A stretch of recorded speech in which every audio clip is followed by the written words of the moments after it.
கர்த்தருடைய பரிசுத்த நாமத்திற்கு ஸ்தோத்திரம். இன்னைக்கு நம்ம யாக்கோபு 3வது அதிகாரம் 18வது வசனத்தை தியானிக்க இருக்கிறோம். கடைசி வசனத்தை ஜெபத்தோடு இந்த செய்திக்குள்ளே கடந்து செல்வோம். ஜீவதேவான் பின் செல்வாம், ஜீவ ஒலிதானை கண்டடைவாம். ஜீவதேவான் பின் செல்வாம், ஜீவ ஒலிதானை கண்டடைவாம். மனதின் காரில் நீங்கிடவே தயவு கரம், மனதின் காரில் நீங்கிடவே தயவு வரும். கர்த்தரை நம்பியே ஜீவிப்போம், கவலை கஷ்டங்கள் தீர்ந்திடம். கைவிட காத்திடும் பரமனின் கரங்களை நாம் பற்றிக் கொள்வோம். கைவிட காத்திடும் பரமனின் கரங்களை நாம் பற்றிக் கொள்வோம். உள்ளமதின் மரங்களை உக்காமற் கர்த்தரிடம் சொல்லுவாம். உள்ளமதின் மரங்களை உக்காமற் கர்த்தரிடம் சொல்லுவாம். இக்கட்டு நேரத்தில் கூப்பிடுவாம், இயேசு வந்தாதரிப்பார். இக்கட்டு நேரத்தில் கூப்பிடுவாம், இயேசு வந்தாதரிப்பார். அன்புமிகு அண்ணல் இவர் அருமை இயேசுவை நெருங்குவாம். அன்புமிகு அண்ணல் இவர் அருமை இயேசுவை நெருங்குவாம். தம்மண்டே வந்தோரை தள்ளிடாரே, தாயார் அணைத்திடுவார். தம்மண்டே வந்தோரை தள்ளிடாரே, தாயாய் அணைத்திடுவார். நீதிமானின் சிரசின் மேல் நித்திய ஆசீர் தங்கிடுமே. நீதிமானின் சிரசின் மேல் நித்திய ஆசீர் தங்கிடுமே. கிருபை நன்மைகள் தொடருமே, கெட்டது கிடைக்குமே. கிருபை நன்மைகள் தொடருமே, கெட்டது கிடைக்குமே. இயேசுவின் நாமத்தினாலே ஜெபங்களை பிதாவே, ஆமென். கர்த்தருடைய பரிசுத்த நாமத்திற்கு ஸ்தோத்திரம்.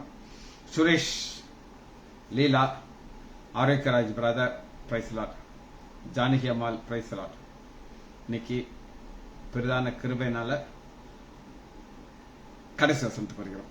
யாக்கோபு 3வது அதிகாரம் 18 வசனம். இது யாரை குறித்து சொல்லிக் கொண்டிருக்கிறார் அப்படிங்கிற போதகர். போதகர்களுக்கு ஞானத்தை குறித்து பேசுகிறார். அந்த ஞானம் பரத்திலிருந்து வருகிற ஞானம். அந்த ஞானத்துல கடைசியா முடிக்கிறதுக்கு முன்னாடி ஒரு விதையை குறித்து சொல்றார். விதைக்கிற காரியத்தை குறித்து சொல்றார். அது என்ன பாப்போமா? நீதியாகிய கனியானது சமாதானத்தை நடப்பிக்கிறவர்களாலே. சமாதானத்தை நடப்பிக்கிறவர்கள் ஒரு கூட்டம் இருக்கிறாங்க, அவங்க சமாதானம் பண்ணுவார்கள். ஏன் சமாதானம் பண்றாங்க அப்படின்னு நீங்க கேட்டீங்கன்னா, இவர்களுக்குள்ள ஒரு சமாதானம் இருக்கு. ஒரு காலத்துல பரத்துக்கு விரோதமாக வாழ்ந்த மக்கள் அவர்கள், காட்டு கழுத. ஆண்டவர் அவர்களை ரட்சிக்கிறார். ரட்சித்து மற்றவர்களும் பரலோகத்தையும் கனெக்ட் பண்றாங்க. நான் சுவிசேஷம் சொல்லி ஒருத்தர் ஆண்டவருக்குள்ள வழி நடத்தினா, என்னை ஆண்டவர் எப்படி பார்க்கிறான்னா, சமாதானத்தை நடப்பிக்கிறவர்களாக பார்க்கிறார். இதான் ஃபேக்ட். சமாதானத்தினாலே விதைக்கப்படுகிறது. விதை சமாதானத்தினாலே விதைக்கப்படுகிறது. ஒரு விதைய விதைக்கும் பொழுது நீங்க பாத்தீங்கன்னா, அது பூமியில போய் மக்கிரும். ஆண்டவராகிய இயேசு கிறிஸ்து என்ன சொல்லுகிறார்னா, கோதுமையானது நிலத்திலே விழுந்து அழியாவிட்டால் அது தனித்திருக்கும், அது அழிந்தால் மிகுதியான பலனை கொடுக்கும். சரி, இப்ப நம்ம என்ன விதையை பார்க்கிறோம் அப்படின்னு, நீதி. இந்த நீதிங்கிறது என்ன அப்படின்னு கேட்டீங்கன்னா, உங்களுக்கு பல முறை நான் உங்களுக்கு சொல்லியிருக்கிறேன். 2 கொரிந்தியர் 5வது அதிகாரம் 21வது வசனம். இதுதான் நீதி. நீதிங்கிறது ஒரு டீச்சர். நீங்க ஒரு போதகர், நான் ஒரு போதகர். இதை நீங்க எவ்வளவு களவு விதைத்துக் கொள்ளணும் எங்க உங்க இருதயத்திற்குள். ஏன் அப்படின்னு கேட்டீங்கன்னா, அநேக நேரம் சத்ரு உங்களுக்கு விரோதமாக அல்லது உங்களுடைய நீங்க வழி நடத்துற பிள்ளைகளுக்கு விரோதமாக வருவான். என்ன சொல்லுவான் அப்படின்னு கேட்டீங்கன்னா, நீ பரலோகம் போக முடியாதுட்டு. அப்ப அந்த டீச்சர் என்ன சொல்லணும் அப்படின்னு கேட்டீங்கன்னா, 2 கொரிந்தியர் 5வது அதிகாரம், நாம் அவருக்குள் தேவனுடைய நீதியாகும் படிக்க தேவ நீதியை குறித்த ஒரு நாலேஜ் இருக்கு. அதுதான் ஞானம். நம்ம ஒரு வாழ்க்கை வாழ்க்கை கிறிஸ்தவ வாழ்க்கைன்னு சொல்றோம். இந்த கிறிஸ்தவ வாழ்க்கையில போராட்டம் பயங்கரமா வரும். உங்களுக்கு வருதான எனக்கு தெரியாத, எனக்கு வருது. ரட்சிக்கப்பட்டு 24 வருஷமானாலும் போராட்டத்துக்குள்ளேயே தான் போய் போய் போய் அந்த பரலோக ராஜ்யத்துக்கு போய் சேரணும். இது யாருமே தப்பிக்க முடியாது.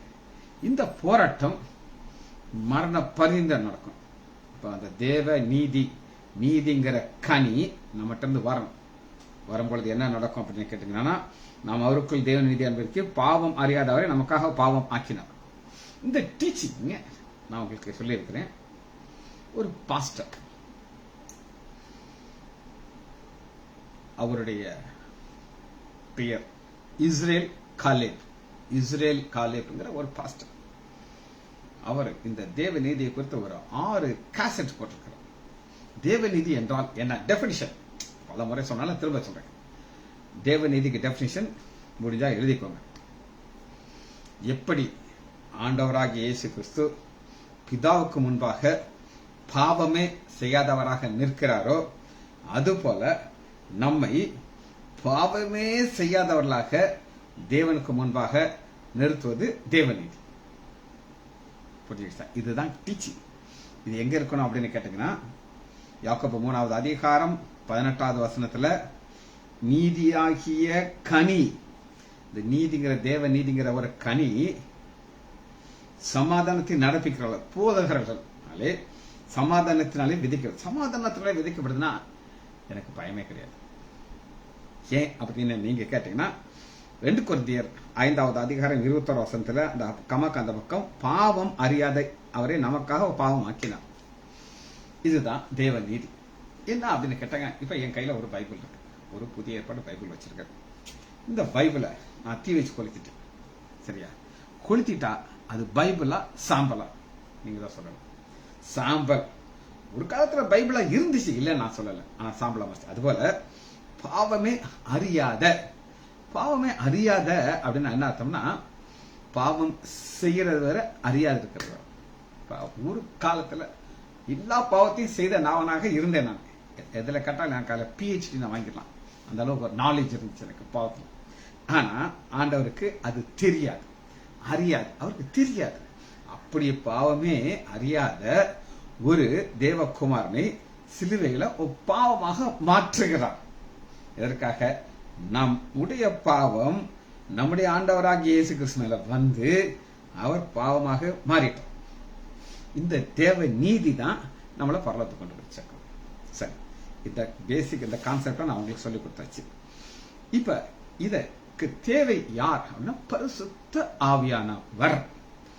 பரிசுத்த ஆவியானவர் நமக்குள்ள இல்லை, நம்மளை வழி நடத்தல அப்படின்னு நீங்க நினைச்சீங்கன்னா உங்க வாழ்க்கை 0. ஒரு வசனத்தை தான் வாசிக்க போகிறோம். ஏன்னா அவதான் சகல சத்தியத்துக்கும் நம்மள வழி நடத்தணும். ஏசாயா 32வது வசனத்தை அவங்களுக்கு வாசிக்கணும். பரிசுத்த ஆவியானவர் நீதிங்கிற கனி வெளியே வர்றதுக்கு என்ன செய்யறார்? நீதிங்கிறது ஒரு கனி, ஃப்ரூட். அந்த ஃப்ரூட் வெளியே வர்றதுக்கு அவர் என்ன செய்கிறார்? ஏசாயா 32வது அதிகாரம் 15வது வசனம், உன்னதத்திலிருந்து நாம் மேல் ஆவி ஊற்றப்படும். Future tense. பழைய பாட்டுல பழைய பரிசுத்தர் வந்தாரு, போயிடுவார். ஆனா புதிய பாட்டுல பரிசுத்தர் என்றென்றைக்கு நமக்குள்ள இருக்கிறார். சத்திய ஆவியானவர், சகல சத்தியத்துக்கும் வழி நடத்துகிற ஆவியானவர். அவர் ஊற்றப்படும் மட்டும் அப்படி இருக்கும். அப்ப அந்த விதையா இருக்கும், அது கனியா வந்திருக்காரு. விதைக்கப்பட்டிருக்கா? ஆமா விதைச்சேன், ஆனா விதையாத்தான் இருக்கு, கனி கொடுக்கல. ஆனா எப்ப ஆவியானவர் ஊற்றுகிறாரோ அப்பொழுது வனாந்திரம் செழிப்பான வயல்வெளியாகும். அப்பொழுது எப்பொழுது ஆவியானவர் மேல ஊற்றணும். ஆவியானவர் கொடுத்து எனக்கு ஒரு பயங்கரமான ஒரு க்ளோஸ் ரிலேஷன்ஷிப் இருக்கு. யாராவது எப்ப என்னுடைய நோட்ஸை எடுத்து நீங்க பார்த்தாலும் ஒவ்வொரு நோட்ஸ் மேலையும் நன்றி பரிசுத்த ஆவியானவர் எழுதியிருப்பேன். நீங்க என்ன செக் பண்ணி பார்த்துக்கலாம். என்னுடைய நோட்ஸ்ல இருக்கும். எனக்கும் ஆவியானவர்கள் அப்படி ஒரு க்ளோஸ் ரிலேஷன்ஷிப். இந்த யாக்கோபு 3வது அதிகாரம் எல்லாத்தையுமே எனக்கு அவர் தான் சொல்லிக் கொடுத்தாரு. இந்த 3வது அதிகாரத்துல பயங்கரமா எனக்கு அந்த இடைப்பாட என்னால் உணர முடிஞ்சது. என்ன சொல்ல போறேன் எனக்கு தெரியாது. அவர் சொல்வார், இது போதகருக்கு சொல்றேன். இந்த அதிகாரம் முழுதும் போதகருக்கு. இந்த போதகருக்கு ஒரு ஞானம் வேணும். அது துட்டு சம்பாதிக்கிற ஞானம் கிடையாது. பணம் சம்பாதிக்கிறது ஒரு டெக்னிக். அது ஒரு சில ஊழியக்காரர்களுக்கு நல்லா தெரியும். என்ன மாதிரி சொல்லி எப்படி அவங்க வந்து காணிக்க புடுங்கிறது அப்படின்னு சொல்லி.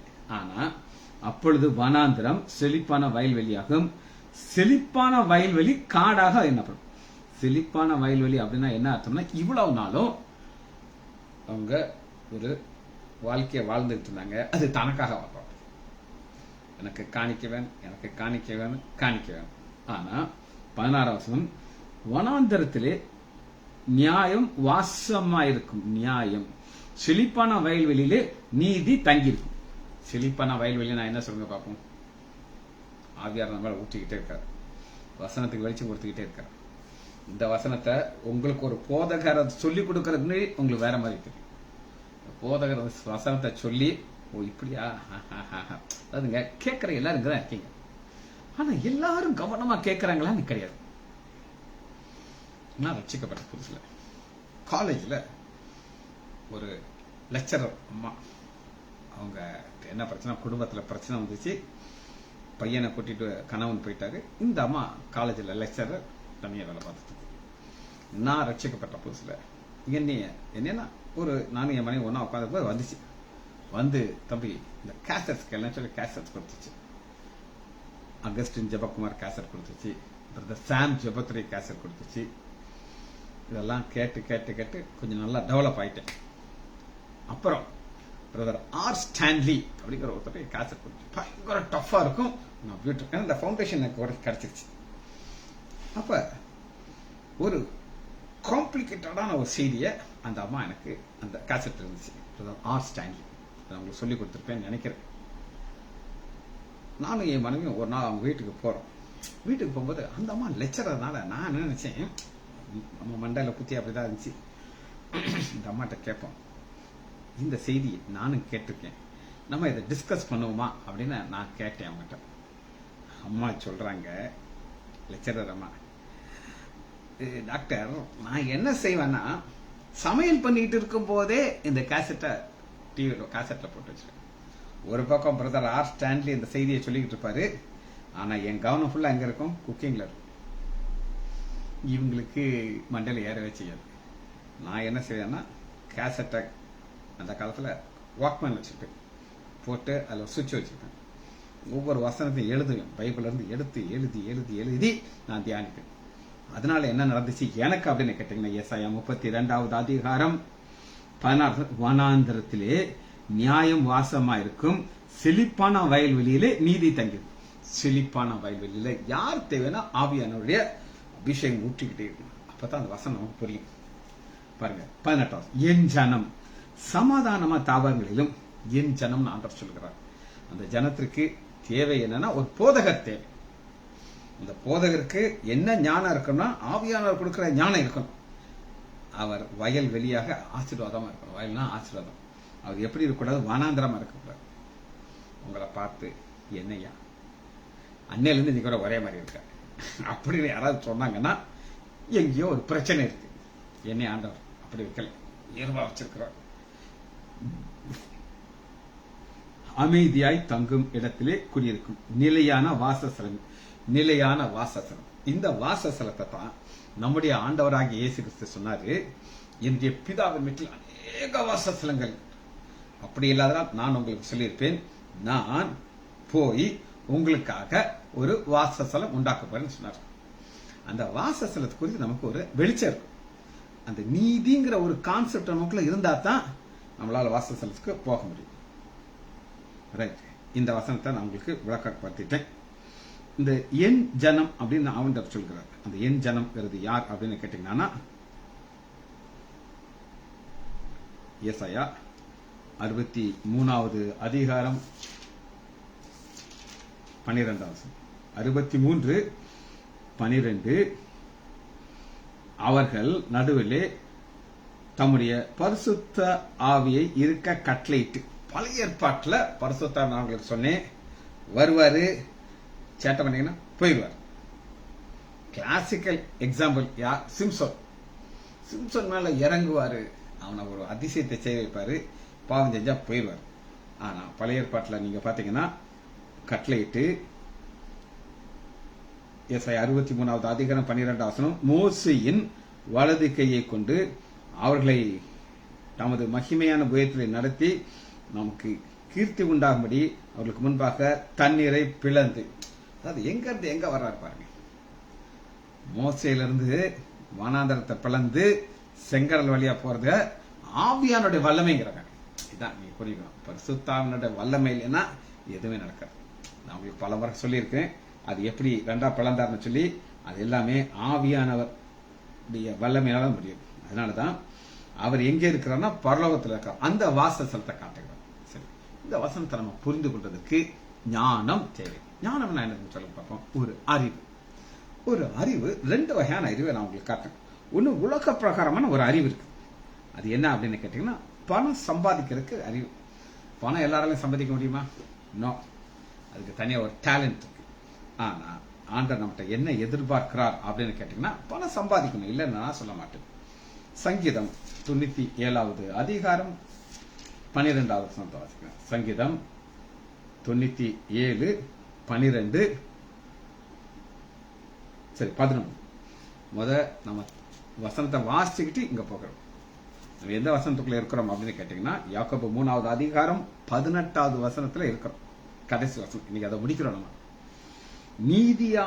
நீதியாகிய கனியானது, நீதிங்கிற ஒரு கனி உங்களுக்கு கிடைக்கணும்னா சமாதானத்தை நடப்பிக்கிறவர்களாலே நீங்க சமாதானமா வாழணும், மற்றவங்களுக்கு சமாதானத்துக்குள்ள வழி நடத்தணும்.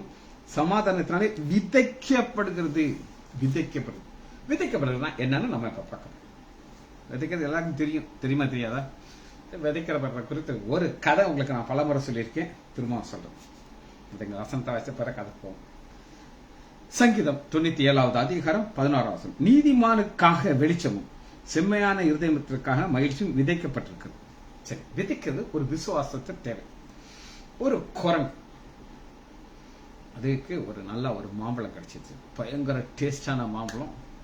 அது சாப்பிட்டுட்டு அது நினைச்சிச்சு, என்னையா காயா போச்சு, எனக்கு இன்னும் நிறைய பழங்கள் சாப்பிடணும்னு ஆசையா இருக்கு, என்ன செய்யுது? அது நினைச்சிச்சு, நல்ல கொட்டை தான் இருக்குல்ல, நம்மகிட்ட ஒரு குழியை தோண்டுவோம், கொட்டையை உள்ள போட்டு மூடி தண்ணி ஊற்றிடும். நான் ரெகுலரா வருவேன், இந்த இடத்த செக் பண்ணி பார்ப்பேன்ட்டு அதுக்கு ஒரு அடையாளம் வந்துருச்சு. ஒரு பயங்கரமான ஒரு அடையாளத்தை வச்சுட்டு போயிடுச்சு. ஒரு வாரம் வந்து பார்க்குது, இன்னும் மரம் முளைக்கவே இல்லை. அது நினைச்சிச்சு, நான் இத விதைக்கிறத பார்த்து ஏதோ வேற ஒரு குரங்கு வந்து இந்த கொட்டையை தூக்கிட்டு போயிருச்சோ அப்படின்ட்டு பிரிவிறுன்னு தோன்றுது.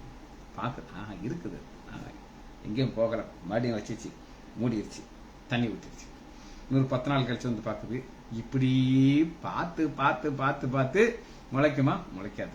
இதுக்கு தேவை விசுவாசம், வெயிட். அதைத்தான் நம்ம இங்க பார்க்கிறோம். சங்கீதம் 97வது அதிகாரம் 11வது வசனம், நீதிமானுக்காக.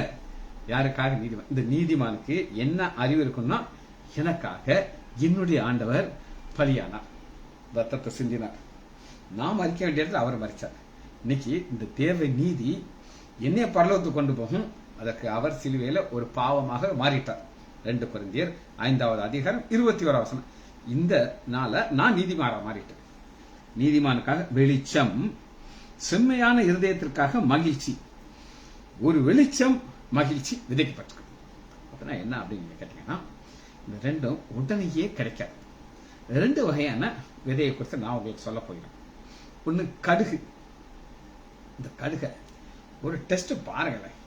ஒரு கொஞ்சம் போல ஒரு தப்பால மண்ணை போடுங்க, 4 கடுகை போடுங்க, மூடி தண்ணி ஊற்றுங்க. கரெக்டா 4 நாள் 5 நாள்ல முளைக்க வந்துடும். ஃபாஸ்டா வந்துடும். பப்பாளி ஃபாஸ்டா வந்துடும். ஆனா ஸ்பீடா போயிடும். ஆனா மாமரம் உடனே வராது. ஒரு வயதான தாத்தா ஒரு மாமரத்தை வளர்த்துக்கிட்டு இருக்கார், தண்ணி ஊத்தி. ஒரு பேரை வந்து கேட்கறான், தாத்தா என்ன தாத்தா உங்களுக்கு ரொம்ப பேராசை, நீங்க இதுல பழம் சாப்பிடறதுக்காண்டி நீங்க தண்ணி ஊத்திட்டு இருக்கீங்களா? நோ பேராண்டி, இது உனக்காக சரி, என் காலத்துல நான் வளர்க்கத்தான் முடியும், அது ஃபுல் வளர்ந்து அது கனி உனக்குத்தான் கிடைக்கும். அதுபோல ஆண்டவர் ஒரு தலைமுறை இந்த தேசத்திற்கு ஆண்டவராகி இயேசு கிறிஸ்துவை கொண்டு வந்து விதைச்சாங்க. அவங்க மறிச்சிட்டாங்க. ஆனா இன்னைக்கு அந்த கனியை நம்ம சாப்பிடுறோம். அதைத்தான் நீதிமானுக்காக வெளிச்சமும் செம்மையான இருதயத்திற்காக மகிழ்ச்சி உதவி. மகிழ்ச்சி என்னைக்கு நம்ம அங்க கண்களை மூடுறோமோ நம்ம பரலோக ராஜ்யத்துல போய் சேரும். இந்த இடத்துக்கு போய் சேர்றதுக்கு என்ன தேவை அப்படின்னு நீங்க கேட்டீங்கன்னா, சங்கீதம் 43வது அதிகாரம் 3வது 43:3 வெளிச்சம். உமது வெளிச்சத்தையும், இந்த வெளிச்சங்கள் வேத வெளிச்சம். இன்னைக்கு எத்தனையோ செய்திகள் நான் உங்களுக்கு சொல்லிக் கொடுத்திருக்கேன். 1000 வருட அரசாட்சி, பரலோக ராஜ்யம், வெளிப்படுத்துதல், நம்மளால சொல்ல முடியாது எத்தனை செய்தி நம்ம கேட்டுக்கொண்டு. உமது வெளிச்சத்தையும் உமது சத்தியத்தையும் அனுப்பியவர்களும். யாருக்க கொண்டு வர்றோம்? போதகர் தான் கொண்டு வரணும், நீங்க தான் கொண்டு வரணும், நான் தான் கொண்டு வரணும். அந்த போதகருக்கு தான் இப்படும். புரியுதா உங்களுக்கு? அப்ப உமது வெளிச்சத்தையும் உமது சத்தியத்தையும் அனுப்பியவர்களும். யார் மூலமாக? போதகர் மூலம். போதகரை பேசணுமா? ஆவியானவர் பேசணும். பரிசுத்த ஆவியானவர் அங்க பேசலைன்னா பயங்கரமா தூக்கம் வரும். கண்ணை மூடிக்கிட்டு இருக்கீங்க, டொங்குன கேள்வி விழுறீங்க. அவைகள் வெளிச்சமும் சத்தியமும் என்னை நடத்தி உமது பரிசுத்த பர்வதத்திற்கும் உமது வாசத்திற்கும் என்னை கொண்டு போவதாக. இது 2 இருந்தா அது நம்மள அங்க கொண்டு போய் சேர்த்துருங்க. நம்ம ஒண்ணுமே செய்யறது. வருஷங்கள் போயிட்டு இருக்கும். என்னோட வருஷத்துல 1 வருஷம் முடியும் போது ஒரே சந்தோஷமா இருக்கும். இந்த வருஷம் நான் பின்மாற்றத்துக்கு போகாம நேரம் என்ன செஞ்சாச்சு, போயாச்சு. இந்த விதைங்கிற வசனம் பரிசுத்த பருவத்துக்கு நம்ம கொண்டு போய் சேர்க்கணும். இது எல்லாருக்கும் இது கிடைக்குமா அப்படின்னு நீங்க ஒரு கேள்வியை கேட்டீங்கன்னா, நான் எல்லாருக்கும் கிடையாது. எடுத்துக்கலாம். சங்கீதம் 112 சங்கீதம் 112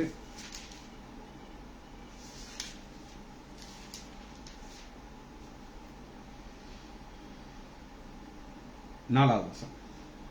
செம்மையானவர்களுக்கு இருளிலே வெளிச்சம் உதிக்கும், அவன் இரக்கத்தையும் மன உருக்கத்தையும் நீதி உள்ளவன். அப்ப அந்த செம்மையானவன் யார் அப்படின்னு கேட்டீங்கன்னா, அவனுக்கு இரக்கம் இருக்கணும், மனதுருக்கம் இருக்கணும், நீதி உள்ளவன் இருக்கணும். ஒரு ஆத்மாவை பார்க்கறான், அந்த ஆத்மாக்கு ஆண்டவர் தேவையா இருக்கு. ஒரு சம்பவத்தை நான் உங்களுக்கு சொல்றேன். என்னுடைய ஒரு பேஷண்ட், அவங்க அப்பா பல வருஷத்துக்கு முன்னாடி, எங்க அப்பா இருக்கும்போது அவருக்கு ஒரு கேன்சர் கட்டி வந்துச்சு. அவரும் அவங்க அம்மாவும் எங்க வீட்டுக்கு முன்னாடி நின்றுட்டு இந்த மாதிரி பக்கத்து ஆஸ்பத்திரியில் அவங்க அப்பா அட்மிட் பண்ணியிருக்காங்க. அந்த டாக்டர் நிறைய மாத்திரை கொடுத்து அவர் வயிற்றுல கட்டி சேர்ந்துருச்சு. உங்க அப்பாட்ட கூப்பிட்டு வந்தா லைசான்டர் ஆப்ரேஷன் பண்ணி அந்த கட்டி எடுப்பாரா அப்படின்ட்டு. நான் பார்த்தா ஃபுல்லாக ஸ்ப்ரெட் ஆயிடுச்சு கேன்சர் கட்டி. நீங்கள் நாளைக்கு வாங்க எங்கள் அப்பாட்ட காட்டுறேன், ஆனால் அது லேட் அப்படின்னு நான் சொன்னேன். அடுத்த நாள் வந்தாங்க. எங்கள் அப்பா சொன்னாங்க, நான் டெத் ஆகிடும், டோன்ட் டேக் திஸ் கேஸ் போயிட்டார். கொஞ்ச நாள்ல இறந்துட்டார். இது நடந்து ஒரு 20-25 வருஷம் ஆயிடுச்சு. 20 வருஷம் ஆயிடுச்சு. இப்ப நான் ரட்சிக்கப்பட்டு ஊழியம் செய்துட்டு இருக்கேன். ஒரு நாள் இந்த பர்டிகுலர் பையன் வளர்ந்துட்டாரு. அவருக்கு 2 பிள்ளைகள் இருக்காங்க. என்கிட்ட வந்து சொல்றாரு, என் மனைவிக்கு சைக்காட்ரிக் ப்ராப்ளம் இருக்கு. நடக்கும்பொழுது நைட்ல தூங்கிட்டு இருக்கும்போது எந்திரிச்சு அப்படியே தடவி நடந்துட்டு இருப்பா. எங்க போறான்னா எனக்கு அவளுக்கு சொல்ல தெரியாது. ஏதாவது உளறிட்டு இருப்பா. எனக்கு எத்தனையோ டாக்டர்கிட்ட காமிச்சிட்டேன். நீங்க ஒரு டாக்டர் எனக்கு சஜஸ்ட் பண்ணுங்க, அது எவ்வளவு காஸ்ட்லியா இருந்தாலும் நான் ரெடி, ஆனா நல்லா இருந்துட்டு. நான் சொன்னேன், ஒரு டாக்டர் இருக்கார், ஃபீஸ் வாங்க மாட்டார், ஃப்ரீயா வைத்தியம் பார்ப்பார். அது யாருங்க? அதுதான் ஆண்டவராகிய இயேசு கிறிஸ்து அப்படின்னு சொன்ன நேரம். நீங்க அவரை ஏற்றுக்கொண்டீங்கன்னா அவங்க பிரச்சனை எல்லாம் சால்வ் ஆகிட்டு. 3 நாள் கழிச்சு நான் வரேன்னு சொன்னாரு. அடுத்த நாளே வந்துட்டார். இல்ல சார், நீங்க சொன்னா நான் யோசிச்சு பார்த்தேன், எங்க அம்மாட்ட டிஸ்கஸ் பண்ணனேன். எங்க அம்மா சொன்னாங்க, நம்ம குடும்பத்துல சாபம் இருக்குடா, மாத்திரை மருந்தெல்லாம் இந்த சாபத்தை போக்க முடியாது, ஒரு கடவுளால தான் சாபத்தை நீக்க முடியும் அப்படின்னு சொல்லி எங்க அம்மாவும் சொன்னாங்க. அம்மா சொன்னாங்க. அவர் ஏற்றுக்கொண்டாரு. ஆந்திராவில் வேலைக்கு போனாரு. அங்க ஒரு பெரிய ஆலயத்துல போய் ஒர்க் பண்ணி அபிஷேகம் கிடைச்சி அநேகர் அவர் வழி நடத்த ஆரம்பிச்சிட்டார். இதைத்தான் நம்ம இங்க பாக்குறோம். இதைத்தான் சங்கீதம் 112:4 செம்மையானவர்களுக்கு இருளிலே வெளிச்சம். அந்த இருளிலேனா என்கிட்ட வந்திருக்க மாட்டாங்க, இருளிலே வெளிச்சம் வந்துடும். அவன் இரக்கமும் மனதுருக்கமும் நீதியும் உள்ளவன். இப்படிப்பட்ட ஒரு நபருக்கு ஆண்டவன் சிலர் தெரிவிக்கிறார். இந்த செம்மையானவனுக்கு இருள் வரும் பொழுது அது மற்றவர்களை எப்படி அது ஆசீர்வதி. இருள் வருமா? வரும். ஆனா இந்த இருள் ஆசீர்வாதமாக ஆண்டவர் மாற்றிருப்பார். வாசிப்போமா? அப்போஸ்தலர் 27வது அதிகாரம் 21வது 27, 21. பவுல் போயிட்டு இருக்கிறார். கப்பல் பிரயாணம். அப்படியே மெல்லிய காத்து சிறு சிறு சிறு அடிக்க ஒரே குஷியா இருக்காங்க. ஆனா அதே காற்று யூரோக்ளியான் அப்படின்னு சொல்லி ஒரு புயலா மாறுபடுத்து எல்லாம் இழந்து போயிடுறாங்க. ஆனா இருளான நேரத்தை எப்படி அவர் சொல்றாரு அப்படின்னு கேட்டீங்கன்னா, அப்போஸ்தலர் 27வது அதிகாரம் 20 அநேக நாட்களா சூரியனானது, சூரியன் கிடையாது, இருள். இது உண்மையான இருள், பாவ இருள் கிடையாது. நட்சத்திரங்களாவது காணப்படாமல் மிகுந்த பெருங்காற்று மழை அடித்துக் கொண்டிருந்தனாலே இனி தப்பித்து பிழைப்புங்கிற நம்பிக்கை முழுமையாற்றி போச்சு.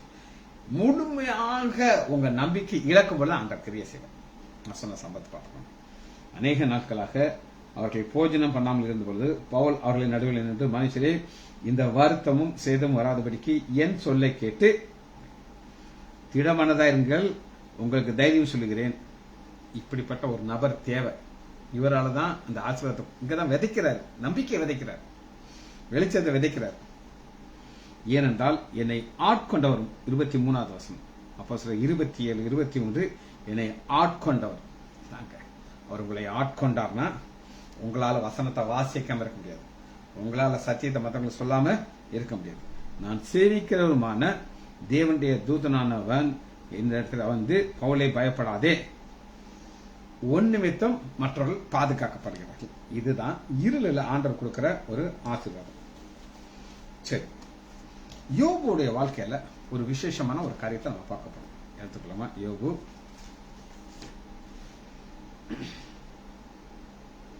22, 28. யோபு 22, 28. நீர் ஒரு காரியத்தை நிர்ணயம் பண்ணினார், பிக்ஸ் பண்ணிட்டு வரேன். அது என்ன நான் உங்களுக்கு காட்ட போறேன்.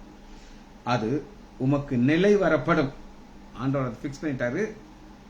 உங்களுடைய பாதையிலே வெளிச்சம் பிரகாசிக்கும். இது என்ன? இதை நம்ம புரிஞ்சுக்கணும். ஆண்டவர் நான் பிக்ஸ் பண்ணிட்டாரு, என்னை பிக்ஸ் பண்ணிட்டாரு, உங்களை பிக்ஸ் பண்ணிட்டாரு. அடுத்து யாரை பிக்ஸ் பண்ணனார் அப்படின்னு கேட்டீங்கன்னா, எஸ்தர் 8வது அதிகாரம் 16வது வசனம். எஸ்தர் முந்தின அதிகாரம்னா எஸ்தர் யோபுக்கு முன்னாடி இருக்கும். 8:16 பக்கம் 631. இப்ப டைம் இல்ல, பல முறை தியானிச்ச காரியம். இஸ்ரேல் மக்களை ஃபுல்லா அழிச்சிடும். ஆமா, திட்டம். ஆனா ஆண்டவர் எல்லாத்தையும் செய்றாரு, தவிடுபடியாக்கிட்டு அவர் நிர்ணயம் பண்ண பாதை நில கிடைச்சது என்ன அப்படின்னா, 9வது அதிகாரம் 16வது வசனம். இவ்விதமாக யூதருக்கு வெளிச்சமும் மகிழ்ச்சியும் களிப்பும் கனமும் உண்டாயிற்று. அந்த உண்டா இருக்குன்னா அது விதைக்கப்பட்டுச்சு. எப்படி, எதனால விதைக்கப்பட்டுச்சு அப்படின்னு கேட்டீங்கன்னா, எஸ்தருடைய ஜெபத்தினால விதைச்சிட்டாங்க. ஆனா ஒரு டைம் வருது, அவங்க கண்களால பாக்குறாங்க. இந்த ஆசீர்வாதம் ஆண்டவர் கொடுக்கிற ஒரு ஆசீர்வாதம். இவர் ஒளியை அனுப்புகிறார், வெளிச்சத்தை அனுப்புகிறார். அந்த வெளிச்சம் எப்படி வருது, யாருக்கு வருது, எந்த பாதையில்? இதுதான் முக்கியமான ஒரு கான்செப்ட். எடுத்துக்கொள்வோமா? அப்போஸ்தலர் 9வது அதிகாரம் 3வது வசனத்துல சவுல் அப்படின்னு ஒரு நபர் இருந்தார், மோசமானவர். அவரே சொல்ல மோசமான நான் சொல்லல. ஆனா அவர் சந்திக்கிறதுக்கு ஆண்டவர் என்ன வருகிறார் அப்படின்னு கேட்டீங்கன்னா, 9வது அதிகாரம் 3வது வசனம். வானத்திலிருந்து ஒரு ஒளி அவனை சுற்றிலும் பிரகாசித்தது. இந்த ஒளி சடனா வருது, எதைக்கெல்லாம் கிடையாது. இது காட்ஸ் பிளான். அவர் ஒருத்தரை முதலே மனசை வச்சுட்டார். பாருங்க, ஆண்டவர் ஒரு சிலரை கண் வச்சுட்டார்னா தப்பிக்கவே முடியாது. எனக்கெல்லாம் அப்படித்தான். உங்களுக்கு நான் சொல்லியிருக்கேன் பல முறை, அனுபவி ராஜா அனுபவிங்கிற ஒரு வாழ்க்கை நான் வாழ்ந்துகிட்டு இருந்தேன். எனக்கும் பைபிளுக்கும் சம்பந்தமே கிடையாது. பயங்கர பெருமைக்காரன் நான். எங்கிட்ட பேசி ஒரு வழி ஜெயிக்க முடியாது. ஒரு நாள் பிடிச்சார், நல்லா புரிஞ்சுக்கிட்டேன் நான். ஐயோ, ஆண்டவர் நம்மளை புரிஞ்சுக்கிட்டாரு, வசனத்துக்குள்ள கொண்டு போறாரு, நம்ம நீ ஒழுங்கு மரியாதையா இருக்கணும்னு நான் டிசைட் பண்ணிட்டேன். அதனால இந்த ஒரு ஒளி அவனை சுற்றிலும் பிரகாசித்தது. அந்த பிரகாசித்த ஒளியின் ஆண்டவராகிய இயேசு கிறிஸ்து. அப்படி பிரகாசிக்கும் போது ஒரு பாதையை வச்சிருக்கிறார். அந்த பாதையில நான் போகும்போது இந்த பாதையில என்ன ஆசீர்வாதம் கிடைக்கும் அப்படின்னு கேட்டீங்கன்னா, நீதிமொழிகள் 4வது அதிகாரம் 18வது வசனம். நீதிமொழிகள் 4:18. நீதிமான்களுடைய பாதை ஆண்டவர் ஒரு பாதை வச்சிருக்கிறார். நீதிமானுக்கு போகிற ஒரு பாதை வச்சிருக்கிறார். அதுக்குள்ள மகிழ்ச்சியும் சந்தோஷத்தையும் ஒரு நம்பிக்கை. நான் செத்தா பரலோகம் போயிருவேன், எனக்கு ஒரு வாசஸ்தலம் இருக்குது, என் பிதா நான் போய் சேருவேன். அந்த நம்பிக்கை அந்த பாதையிலேயே போயிட்டு இருக்காருங்க. நடு பகல் வரைக்கும் அதிகமாக பிரகாசிக்கணும் சூரிய பிரகாசம். இருளே வராதா? வரும். ஆனா இது அதை தூக்கி சாப்பிடும். பவுல் கப்பல்ல இருக்காரு, பிரச்சனையில இருக்காரு, ஆனா ஆண்டவர் நம்பிக்கை இருக்காரு. அதான் நீதிமானுடைய பாதை இப்படித்தான் இருக்கும். அதிகமாக பிரகாசிக்க சொல்லி என்ன அப்படின்னு கேட்டீங்கன்னா, இந்த ஆசீர்வாதத்தை ஆண்டவர் அப்படியே கொட்டி கொட்டி கொட்டி கொட்டி கொட்டி கொடுத்துட்டு போவார். நான் ரட்சிக்கப்பட்ட புதுசுல என் கூட 2 சீனியர் இருந்தாங்க. சுப்பையா அப்படின்னு ஒரு வெட்டினரி டாக்டர், ராஜா சிங் பிரதர், உயரமா இருப்பாரு, ஜெப வீரர். நாங்க 3 பேரும் ஒன்னா இருப்போம், ஜெபம் பண்ணுவோம். சில வீடுகளில் போய் நான் மெசேஜ் கொடுப்பேன். ஒரு நாள் என்ன நடந்துச்சு அப்படின்னு கேட்டீங்கன்னா, நான் பழைய ஹாஸ்பிட்டல் இப்பெல்லாம் மாறிடுச்சு, அங்க ஒரு பிரேயர் ஹால் இருக்கும். இந்த பக்கம் ஒரு காமன் ஒரு ஹால் சின்னது எங்க ரூம் இருக்கு. அடுத்து பொதுச்சுவர் இருந்துச்சு. அந்த பொதுச்சுவர்ல ஜன்னல் வைக்க போறாரு. என் தம்பி டாக்டர் விமலேஷ் லைசாண்டர் என்ன பண்ணார் அப்படின்னு கேட்டீங்கன்னா, அமெரிக்கா போறதுக்கு முன்னாடி இதுல ஜன்னல் வைப்பா, இந்த கொத்தான போட்டு ஜன்னல் வச்சுட்டு போயிட்டான். நான் அப்பெல்லாம் பைபிளை தூக்கிட்டு எப்பயும் ஜோமண்ட ஸ்டேஜ் எதுக்குமே பேசுறது கிடையாது, பயப்பட்டுக்கிட்டு இருப்பேன். ஏன்னா அந்த பேஷண்ட்டை பார்ப்பேன், இந்த பக்கம் பிரேயர் ஹால் இருக்கு, பேஷண்ட் பார்த்து இங்க போய் ஜோமன் வைப்பேன். ஓபியில் இருக்கும்போது ஒரு ஸ்டாஃப் சொல்றா, இந்த பக்கத்து வீட்டு ஓனர் உங்களை பார்க்க வந்திருக்காங்க. நினைச்சேன் என்னை வம்பல மாட்டி விட்டுட்டு அமெரிக்கா போயிட்டான், நீ இந்த அவளுக்கு நான் பதில் சொல்லணும்ட்டு. சரி திட்டுவான், கேட்டுட்டு இன்னைக்கு எடுத்து மூடிடுவோம் அப்படின்ட்டு நான் என்ன செஞ்சேன், வாங்க உட்காருங்க. அவர் ரொம்ப இப்படி பொக்கியமா அப்படி உட்காந்துக்கிறாரு. சண்டை போடுவான்னு சொல்லி இப்படி உட்காந்துட்டு சொல்றாரு, சார் அந்த இடத்த நீங்க வாங்கிக்கிறீங்களா சார்? நாங்க பல முறை கேட்டு அவரு ஃபேன்சி பிரைஸ் கொடுத்தா தான் கொடுப்பேனாரு. இப்ப அவர் சொல்றாரு, இது என்னுடைய தங்கச்சிக்காக நாங்க வச்சிருந்தோம், அவளுக்கு திருமணம் ஆக போது, அவளுக்கு பெரிய டவுரி எதிர்பார்க்கறாங்க, சொத்தெல்லாம் வந்து எங்களுக்கு கேஷ் வேணும், சென்னையில கல்யாணம். நீங்க 4-5 பேர்ட்ட கேட்டேன், டாக்டர்னா கேஷ் கொடுத்துருவாரு, நீங்க வாங்கிக்கிட்டீங்களா? நாங்க இதுக்காக பல வருஷங்களாக காத்துக்கிட்டு இருந்தோம். உடனே கோழி அமுக்கறாப்புல அமுக்கியாச்சு. அந்த சாவியை கொடுத்துட்டார் அவர். நானு, ராஜா சிங் பிரதர், சுப்பையா டாக்டர் 3 பேர் அங்க ஜோமன் போனோம். அப்ப சுப்பையா டாக்டர் ஒரு வார்த்தை சொல்றாரு, டாக்டர் உங்க மேல ஆசீர்வாத மலை பொழிய ஆரம்பிச்சிருச்சு, இனி அது நிக்காது, எந்த அது பெஞ்சுக்கிட்டே இருக்கும், நான் உங்களுக்கு இதை சொல்லுகிறேன் அப்படின்னு சொன்னார். அப்ப பல காரியங்கள் எனக்கு புரியாது. சின்ன பையன் கிழட்டு பையன், ஆனா ஆவிக்குரிய வாழ்க்கையில சின்ன பையன். ஆனா இங்க அந்த வசனத்தை பாத்தீங்கன்னா, அது அதிகமாக பிரகாசிக்கிற சூரியனை போல் இருக்கும். அப்படி சூரியனை போல் இருக்கிற அவர் ஒரு பிரச்சனை வரும்பொழுது எப்படி நம்மளை ஹேண்டில் பண்ணுவாங்கிற வசனத்தை மட்டும் பார்த்து இதை முடிக்க போயிடும். மீகா, ஏன்னா எல்லாமே ஸ்மூத்தா போகாது, இருள் வரத்தான் செய்யும். மீகா 10:8, மீகா 7:9. இது ஒரு நம்பிக்கை கொடுக்கிற ஒரு வார்த்தை. நீங்க சொல்லலாம், உங்களுக்கு பிரச்சனை இல்லை, நான் உட்கார்ந்துட்டு இருக்கேன். ஆனா நடக்கிறது என்ன அப்படின்னு கேட்டீங்கன்னா, 10:8 மீகா 7:9. நான் மீகா சொல்லுகிறேன், நான் கர்த்தருக்கு விரோதமாக பாவம் செய்தேன், அவர் எனக்காக வழக்காடி என் நியாயத்தை விசாரிக்கும் மட்டும் அடைய கோபத்தை சுமப்பேன். அவர் என்னை வெளிச்சத்திலே கொண்டு வருவார், அவருடைய நீதியை பார்ப்பேன். வெளிச்சத்திலே கொண்டு வருவார்னா நான் அவருடைய நீதியை பிடிச்சுக்கிறோம். அதான் அவருடைய நீதியை பார்ப்பேன். பார்க்கக்கூடிய ஸ்டேஜ்ல மீகா இல்ல, பழைய ஏற்பாட்டு பரிசுத்தம். ஆனா புதிய ஏற்பாட்டை வர்ற நமக்கு ஒரு பிரச்சனை வரும் பொழுது இந்த தேவ நீதியை பிடித்துக் கொண்டு, ஆண்டவரே இது எனக்காக விதைக்கப்பட்டிருக்கிறது, என்னை நீங்க கொண்டு போய் பர்வத்துல சேர்த்து நிச்சயத்தோடு விடுறதான் போதகருடைய வேலை. ஜெபிச்சு முடிப்போமா? மகா இரக்கமும் கிருபையுமுள்ள பிதாவே, துதிக்கிறோம் ஐயா. பரிசுத்த ஆவியானவரே, வணங்குகிறோம், வாழ்த்துகிறோம், புகழ்கிறோம், போற்றுகிறோம். 3வது அதிகாரத்தை ஒரு புதிய கோணத்திலே நீர் எங்களுக்கு சொல்லிக் கொடுத்ததுக்காக நன்றி ராஜா. பிள்ளைகள் ஒவ்வொருவரையும் என் ஆண்டவர் ஆகிய இயேசு கிறிஸ்துவின் நாமத்தினாலே ஆசீர்வதிக்கிறேன்.